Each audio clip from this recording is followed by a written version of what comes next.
Ito ay sulat mula kay Luciano M. Costanilla. Basahin natin yung kanyang sulat. Dear Yorme, ako po si Mercedita mula sa Barangay 373, Zone 38. Ako po ay dumudulog sa tanggapan ng Office of the Mayor. Marami po sa medical assistance ng aking tatay na si Luciano M. Costanilla para po sa workup at gamutan sa kanyang prostate cancer. Kalaki po ng aking mga dokumento.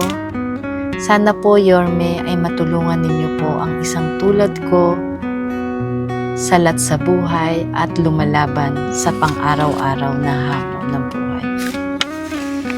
Ako po ay may 3 anak na mga estudyante at ang aking pong asawa ay isang janitor. God bless po, Yorme Isko. Lubos na gumagalang, Mercedita o Costanilla. Itong sulat ay mula kay Ate Mercedita, sinulat niya para kay Kuya Luciano M. Costanilla na nire-requestan niya ng medical assistance na kung saan nangangailangan ng mga panggamot. Kaya mamaya, magkikita kami ni Ate Mercedita para iabot ang kanyang sulat pagtugon ni Yorme Isko. Hi, may ate! Kamusta ka naman? Bali, asawa mo si Kuya Luciano. Tatay ko Ay, tatay po. pala, si tatay. Kasi nung nagkasakit kasi siya, ako po yung nagbabantay sa kanya sa hospital.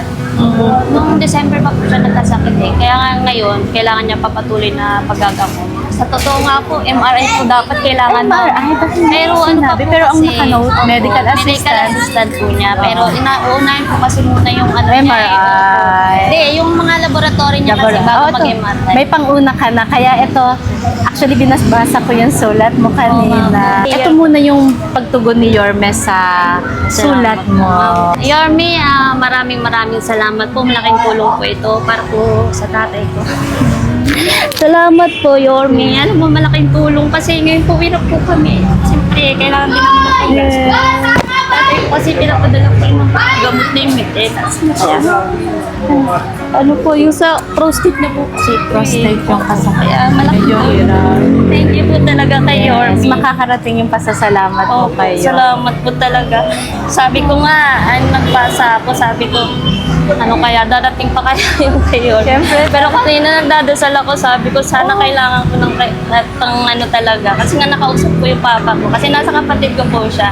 Eh, ngayon, sabi ko, sana nga makapagbigay mo lang ako sa kanya ng panggamot. Kasi tas yung laboratory na hindi pa kailangan. Yes, dininig ng Panginoon yung pag-pray mo kanina. Kaya po talaga ni Lord. kaya yung pagkabigay sa amin ni Yorme Isko, kaya dinala. Kaya sabi ko kay nanay, Nay, alam mo, ang galing talaga ni Lord. Kakadasal ko lang kanina, pinagbigyan na niya kaagad ako.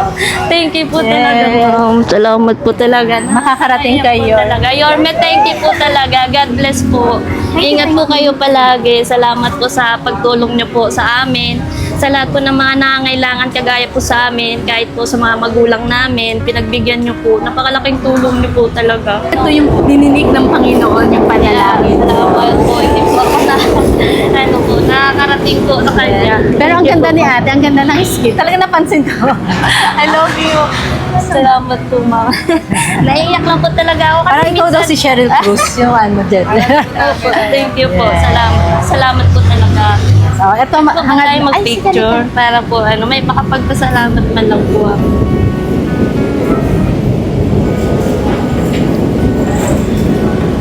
Yan, thank you po, ma'am. Thank you, sis. Salamat po. O, hangat namin yung to, maging malaking tulong at ipag-pray namin si Daddy. Thank you po.